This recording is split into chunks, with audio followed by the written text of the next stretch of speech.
following is transmitted at the request of the United States Army. At 2:45 p.m. Eastern Daylight Time, civil authorities has detected very deadly bombs heading for the United States. 3 bombs are 2 miles away from Massachusetts. Other areas are not impacted yet, but will be in 3 to 4 hours. If you are in the impacted area, seek immediate shelter.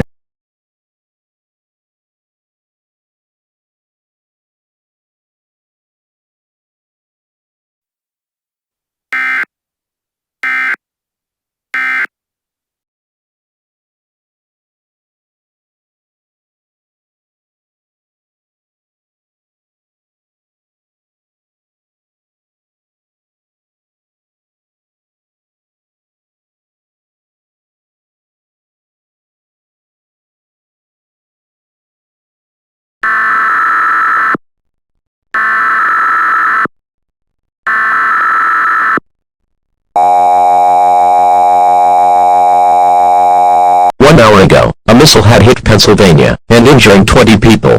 These missiles are believed to be heading for New Jersey. Civil authorities are now tracking missile number 645.